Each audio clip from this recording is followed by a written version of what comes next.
എനിക്ക് അറിയേണ്ട ഒരു കാര്യം നോക്കൂ, പാർട്ടിയെ വിശ്വസിച്ച് ഒരു പരാതി കൊടുക്കുകയാണ്. കുറച്ച് വർഷം മുൻപ് ഒരു പരാതി കൊടുക്കുന്നു. ഇതിപ്പം ഒന്നാമത് ഡൽഹി ഹൈക്കോടതിയിലേക്ക് ഒരു രേഖയായി എങ്ങനെ വന്നു? അത് ഒന്നാമത്തെ ചോദ്യം.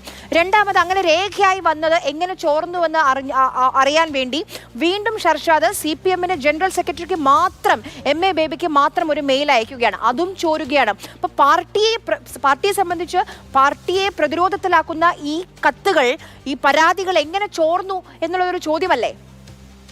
അല്ല, പാർട്ടിക്ക് യാതൊരു പ്രതിരോധവും ഇല്ല. ഓരോ ദിവസവും എന്നുപോലെ പാർട്ടിക്കെതിരായിട്ടുള്ള വ്യാജ വാർത്തകൾ പല മാധ്യമങ്ങളിലും വന്നുകൊണ്ടിരിക്കുകയാണ്. ഒരു വിഷയം സംബന്ധിച്ച് പാർട്ടിക്ക് മുമ്പിൽ ഒരു പരാതി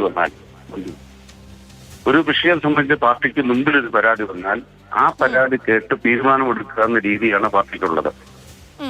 പരാതിക്കാരന് ചിലപ്പോൾ പാർട്ടി എടുത്ത തീരുമാനത്തിൽ വേണ്ടത്ര തൃപ്തി ഉണ്ടാകണമെന്നില്ല.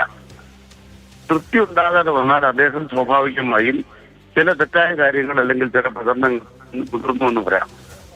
അത്തരം പ്രകടനങ്ങളൊന്നും പാർട്ടിയെ ബാധിക്കുന്ന കാര്യമല്ല. പരാതിക്കാരന് നീതി കൊടുക്കാൻ ശ്രമിക്കുക എന്നുള്ളതാണ് പാർട്ടി എപ്പോഴും ശ്രദ്ധിക്കാറുള്ളത്. നീതിപൂർവമായ കാര്യങ്ങൾ കൈകാര്യം ചെയ്യുമ്പോൾ പരാതിക്കാരന്റെ ആഗ്രഹമനുസരിച്ച് പ്രവർത്തിക്കുക എന്നുള്ളതല്ല പാർട്ടി കാണുന്നത്. അതുകൊണ്ട് തന്നെ ഞാൻ ചോദിച്ചോട്ടെ ശ്രീ അനിൽകുമാർ, ഇപ്പോൾ ഷർഷാദിന് ഈ പരാതി, താൻ ഉന്നയിക്കുന്ന പരാതികൾ പൊതുസമൂഹത്തിന് മുന്നിൽ എത്തണമെന്നുണ്ടെങ്കിൽ ഇത് പാർട്ടിക്കല്ല ഈ പരാതി നൽകേണ്ടത്. നമുക്ക് രണ്ടുപേർക്കും അറിയാലോ. അതല്ലാതെ മറ്റ് സംവിധാനങ്ങളുണ്ട്. ഒന്നുമില്ലെങ്കിൽ ഫേസ്ബുക്കിൽ ഒരു പോസ്റ്റ് ഇട്ടാൽ മതി.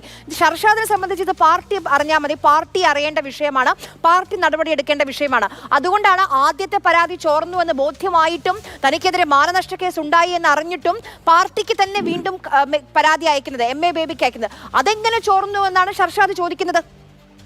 അല്ല, ഇവിടെയാണ് നിങ്ങൾ ചോർന്നു എന്ന് പറയുന്ന ഏതെങ്കിലും ഒരു പരാതിയെ സംബന്ധിച്ച് പാർട്ടിക്ക് അറിയില്ല. പാർട്ടി അതിനോട് ഔദ്യോഗികമായ ഒരു നിലപാട് സ്വീകരിച്ചിട്ടില്ല. നമ്മുടെ മുമ്പിൽ ഇപ്പോ അന്തരീക്ഷത്തിൽ ഉയർത്തി വന്നിരിക്കുന്നത് ആദ്യം ഒരു പരാതി നൽകിയെന്ന് പറയുന്നു. ആ പരാതി തന്നെയാണോ കോടതിയിലുള്ളത് എന്നതിനെ കുറിച്ച് യാതൊരു വ്യക്തതയും വന്നിട്ടില്ല.